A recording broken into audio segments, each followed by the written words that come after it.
Right now on the National Weather Desk, tornado touchdown. Widespread damage across New York State after a twister rips the roofs off multiple buildings. This storm took out decades of history in just a matter of minutes. Devastating Derecho, a massive windstorm delivers destruction across the Midwest. And it's a long-lived storm that produces a lot of damage. Dam failure. Hundreds evacuate after a dam breach sends water flowing into an Illinois neighborhood. We were basically on an island. At 8:30, it was at my ankles, and it was about at my waist around like 9 o'clock. Steamy summer, how those triple-digit temperatures are impacting the nation. And flooding in Canada appears to have taken a toll on superstar rapper and singer Drake's home. From our nation's capital, this is the National Weather Desk. Good morning, everyone, and welcome to the National Weather Desk. I'm Angela Brown. Portions of the upstate New York and the city of Rome are in ruins this morning after a tornado touched down in the heart of the community on Tuesday. Several churches and even multiple homes have significant damage. The line of storms continued east, causing damage near the capital of Albany. 100,000 New York customers still have no power this morning. And we have two reports, starting with Brandon Roth in Rome. This storm ripped through really the heart of the historic district in Rome. We'll give you an idea. Take a look. You can see this is St. Mary's Church. This is what's left of the roof. The steeple came crashing right down into the church. It is the same story on the nearby First Presbyterian Church. The roof there damaged as well. After this storm just ripped through this area. You're taking a look now. This is some drone footage of some of the areas here, and you can see the damage stretches throughout several neighborhoods here in downtown Rome. Local officials saying this is, in fact, the worst storm damage they have ever seen. One store owner says it might not be possible for him to rebuild. We got pieces of that blue house on my porch. I grew up with all these structures, from many years ago, and to see the destruction on these, and a lot of them are probably going to have to be taken down. As one resident told me, this storm took out decades of history in just a matter of minutes. A ferocious storm creating mayhem for many residents across the capital region. Among some of the hardest hit areas was in Warren County, with winds in Glens Falls clocking in at a whopping 87 miles per hour. We have numerous roads closed, trees on houses, wires down everywhere. I know Johnsburg, we had a report of some cars trapped by power lines on a bridge. Near John Clendon Road in Queensbury, residents in this neighborhood spent the night cleaning up after dozens of trees fell or snapped in half, some falling on homes, others on wires. As you can see here, it's in rough shape. It was really a storm like we haven't seen around here in a long, long time. Multiple homes were damaged, yards littered with trees and branches. For hours, neighbors here came together to help one another clean up the mess. And those storms came one day after a derecho caused a 500-mile-long path of destruction from Iowa through Illinois and into Indiana. The storm produced winds in excess of 70 miles an hour. The National Weather Service says several tornadoes broke out with the storm as well, including one that was on the ground for nearly 22 miles. There was also heavy rain with 2 to 3 inches falling in some places. Now, tens of thousands of customers are still without power in northern Illinois. Initial reports show at least 11 tornadoes hit the Chicago region, all either EF0 or EF1. One woman was killed when a massive tree limb fell on her home. The winds also ripped roofs off the homes as well. It was a similar story in Iowa also, where the powerful winds damaged trees and cars. One person near Des Moines said it was the worst storm damage they've seen in 27 years. There are blocks and blocks of downed trees, many crashing into homes. The winds also tore off shingles and even triggered a gas leak. It was a similar story in Indiana as well. Raylyn Lee continues our coverage from near South Bend.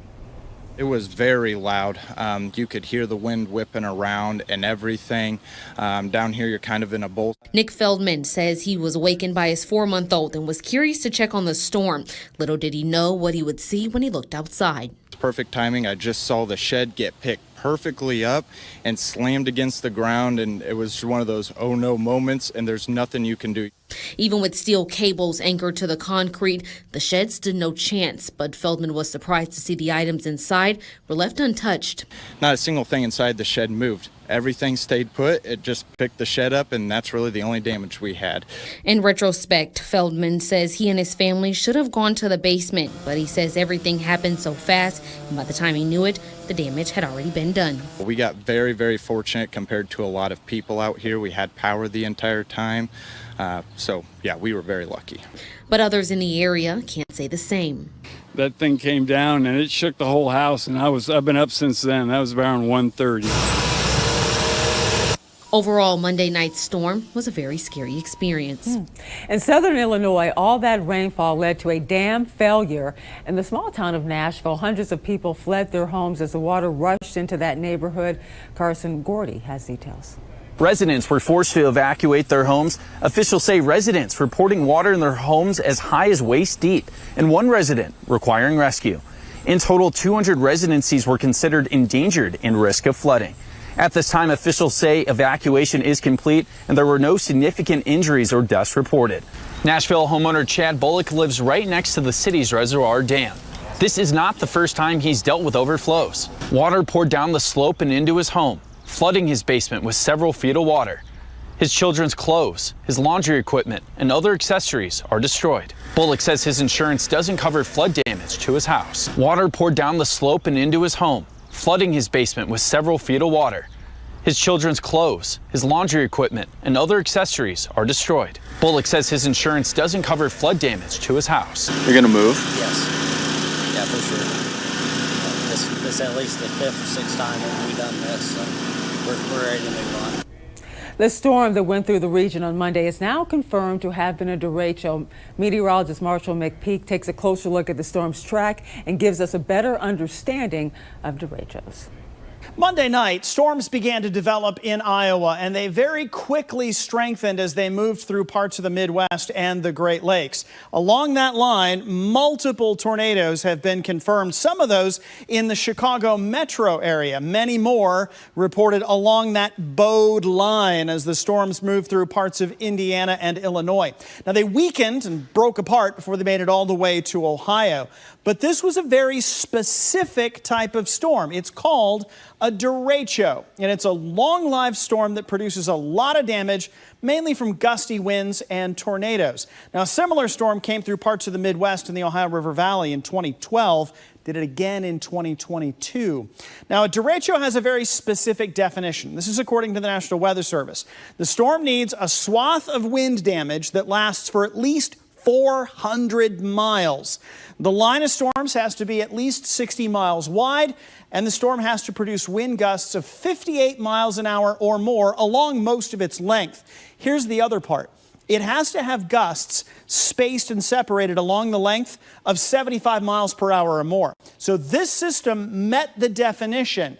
And the Storm Prediction Center says that it does go into the books, at least preliminarily, as a derecho for parts of the Midwest. A lot of the area is still assessing the damage and will likely be in cleanup mode for weeks, if not months, to come. Well, the threat of severe weather today returns to the East Coast. The area with the greatest risks stretches from Virginia to New England, including New York, Philadelphia, Baltimore, and Washington, D.C. A strong cold front will arrive late this afternoon, bringing the threat of damaging winds and drenching downpours. Canada is dealing with major flooding as well. This was Toronto yesterday afternoon. Nearly 4 inches of rain fell yesterday, making it the 5th wettest day on record since tracking began 86 years ago. A typical July sees 3 inches over the entire month. Now, the water apparently here flooded the mansion of rapper and singer Drake. He posted this on IG with this message right here: "This better be an espresso martini." And check this out, this rather unusual sight. In the foreground, you see a weekly summer fireworks show at Hilton Head, South Carolina. But in the distance, Mother Nature is putting on her own fireworks show, lighting up from a thunderstorm lit up, lightning from a thunderstorm lit up the sky just as the pyrotechnics were dazzling the folks watching the real fireworks. Look at that. And coming up on the National Weather Desk, we'll look at how extreme temperatures are impacting cities all across the country. And we'll help you better understand how water spouts form.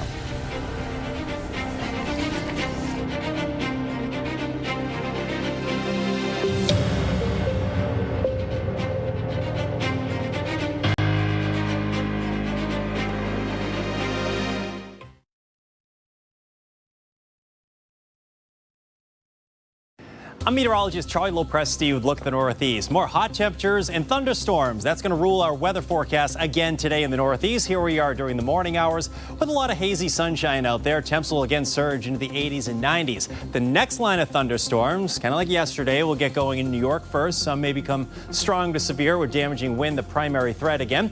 That moves into parts of New England, New York, and New Jersey during the evening hours. A less humid air mass starts to move in on Thursday.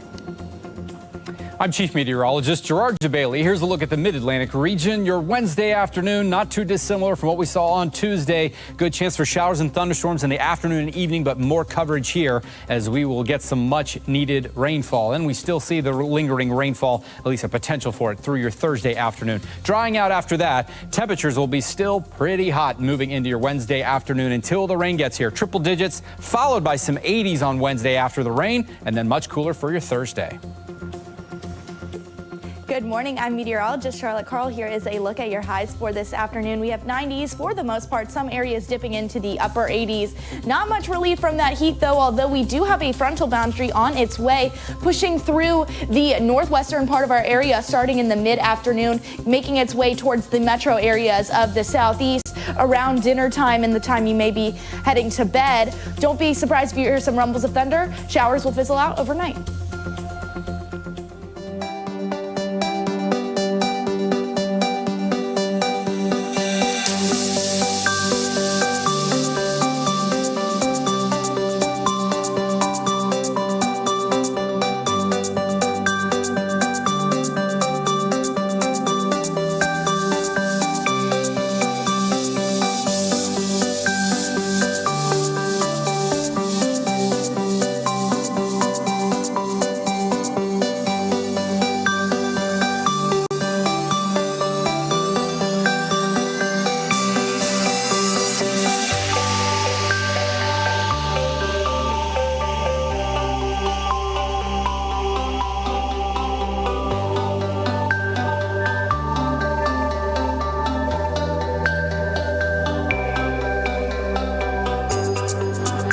You are watching the National Weather Desk. And now to that dangerous heat that continues to bake the nation. More than 92 million people are under heat alerts today.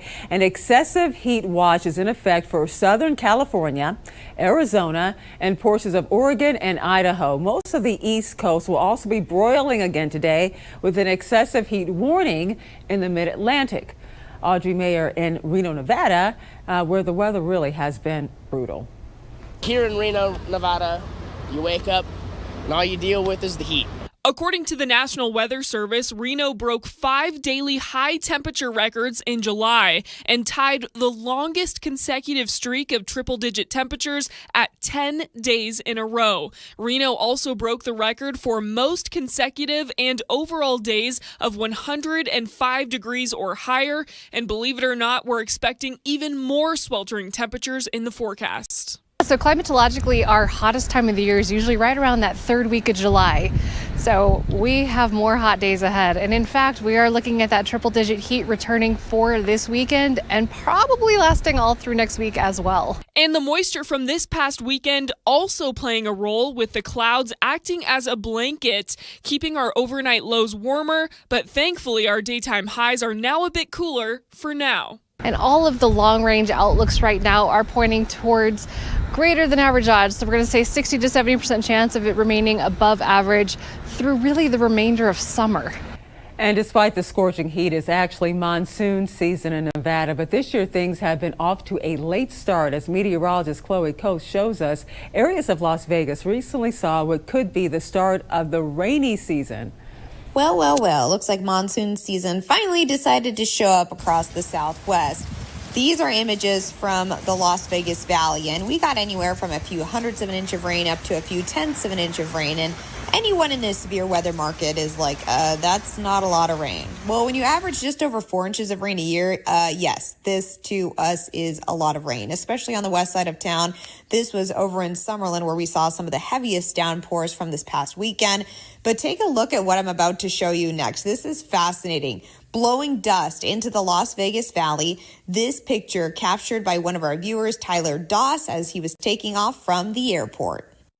In Utah, 3 people have died of suspected heat-related illnesses at state and national parks, sparking questions about park closures when the weather hits dangerous temperatures. Christian Saida has that story. I don't usually get bothered by the heat. That's Ashley Poole. She's getting ready for a hike. Enjoy the 100-degree weather. Despite the potentially lethal high temperatures, state parks don't have a history of closing. Is there a certain point where the state park might close due to the extreme hot conditions? Is that ever an option? State parks traditionally don't close due to extreme heat. We have closed in the past due to extreme snow if we can't plow and get roads in a passable form for people. Devin Chavez with the Utah State Parks explains they want the public to make informed decisions, but always encourage them to do it safely. I stay really hydrated. I make sure to bring lots of water, ice water, snacks if I need them. But if it does get too hot, if they're at a park and it is getting, in the triple digits, it's getting quite hot, might not be the best time to take a hike. Might be better to, go for a drive through the park, do some wildlife photography, things of that nature. Poole adds if you're heading out in hot weather, be ready to endure the harsh rays of the sun. You have to plan for yourself. If it's too hot, just don't go. No one needs to tell you don't go. Heat waves have also struck the Midwest this summer, including Wisconsin. One way folks there are able to beat the heat is to head out to the lake. Eric Peterson has more. Here in Two Rivers, we have a pretty amazing shoreline on Lake Michigan. This is really our main public beach. Two Rivers Parks and Recreation Director Mike Mathis says when summer temperatures soar, people head to the shore. And there's a lot of Lake Michigan beach that extends south from this area. On Monday morning, Jerry Krizka and Marina Melikoff checked out the shoreline conditions. Oh, it's so much fun. Our Lake Michigan is like a sea or ocean. Yeah. So it's very, very therapeutic. The water's a little chilly, but I'm going to throw her in anyway. But is it really cooler by the lake? It is Lake Michigan. It is one of the largest lakes in the world. It's definitely refreshing, and we see a lot of people out swimming. The kids never care about the temperature. The kids are always in the water having fun. We often talk about urban heat islands, but there are factors that can make rural areas heat up as well. Corn sweat can increase the amount of humidity in the air, making the feels-like temperature even hotter. Sarah Lightheiser explains how it works. Evapotranspiration, or corn sweat, is a process that occurs with mature corn and soybean crops in the summer months. It is a simple process. Water is taken in via the roots of the mature plant and continues up the crop through the stem and leaves. The leaves release water vapor into the atmosphere, which then ups our humidity levels. National Weather Service meteorologist Alex Elmore says that there is a local impact to rural areas and that the effects of corn sweat can be felt most during a certain time of day. Rural areas that have a lot of farmland, we definitely see a local impact to the amount of humidity that's in that area. I know the effects of their doing so are definitely going to be felt more so in the afternoon and evening, when temperatures in general are warmest, and those that are combining with the humidity to produce heat index values that are typically over 100 degrees. According to the U.S. Geological Survey, 1 acre of corn can add between 3,000 to 4,000 gallons of water to the atmosphere. The Southeast has been spared from the scorching temperatures in South Carolina. Many wonder how the horses can take part in Charleston's well-known carriage tours and how they're taken care of really when the temperatures are soaring. Meteorologist Cherson Clark has the story. We monitor the animals' water intake, feed intake, and we've got some animals that they don't do well when it gets super hot, and so we just don't work them or don't have them downtown when that happens. And much like people, some can do it and some can't. On a hot day like today, Palmetto Carriage Works is working hard to make sure the nearly 40 horses they're feeding are properly cared for, from food and water intake. Each one of the animals averages about 40,000 calories a day, and we like them to drink pretty close to 30 gallons of water in a 24-hour time period. 2 required breaks. It has to be a minimum of 15. I would say on a day like today, we're probably looking for anywhere from 30 minutes to an hour, sometimes a little longer than that, just depending on the animal. They also check the body temperature of each horse after every tour and pull them if necessary. Because truth be told, we've got some animals at 80 or 85 degrees we end up having to pull from service. So the most important thing is monitoring each animal individually. The horses are pulled from service when temperatures and heat index values reach certain readings. And when the temperature reaches 95 degrees, 4 consecutive readings of 95 degrees were pulled from service. Doyle says he hopes people can learn about what they do and know the animals are closely monitored. And time now for a short break, but first let's take in the City of Lights of Nashville, Tennessee at night.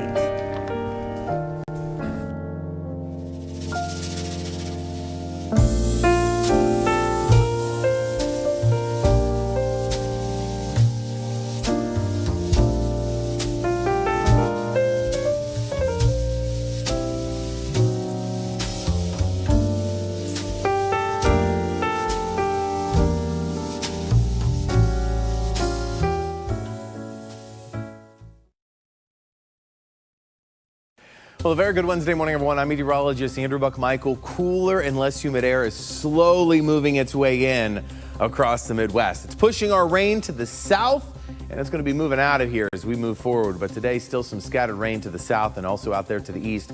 By the time that we get into your Thursday, most of us are dry, mostly sunny, and noticeably less humid for your Thursday. And got a few storms trying to develop out to the west on Friday, but most of the Midwest still staying dry and comfortable. Good morning, I'm meteorologist Alex Garcia. Here's a look at your regional weather. A little bit of a warm start today. 81 down into Brownsville, New Orleans, and all the way up to 75, and a little bit of rain back up in Oklahoma City. Here's the reason why there's rain. Weak cold front pushing southward. That's going to bring some rain up into Arkansas and North Texas, and maybe down into the hill country of Texas before it's all over with. Otherwise, temperatures are going to be summer-like for the rest of the state. I'm meteorologist Alex Garcia. That's a look at your regional weather. Well, hi there, everybody, and a good Wednesday morning to you. I'm meteorologist Shannon O'Donnell.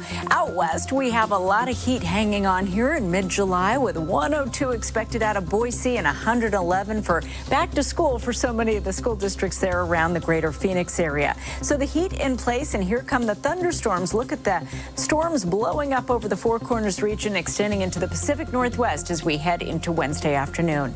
And that's the scene from here.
Watching the National Weather Desk. When tropical storms or hurricanes make landfall, they can often produce tornadoes. Tornadoes can also form over water, but it's not always the same way tornadoes traditionally form. Meteorologist Lana Foss explains. The oceanic water temperatures are very high this time of year, and that is one of the key ingredients to waterspout formation. That, along with cooler air above, begin to rotate as a horizontal column of air. This column is pushed upward by strong thunderstorm updrafts, changing from horizontal rotation to vertical over time. A wall cloud is shaped as this process continues and reaches the surface of the water, creating a water spout. But sometimes a water spout hits land and can be classified as a tornado. A significant instance of waterspout formation was during Hurricane Dorian in September of 2019 off the coast of Emerald Isle. This waterspout reached land and then was classified as an EF2 tornado. During hurricane season on the East Coast, waterspouts can be more common to see, although some don't reach land. And even then, waterspouts are to be cautious about even out to sea. And if you're looking for more great weather content, be sure to check us out on social media. Just search the National Weather Desk. We'll be right back.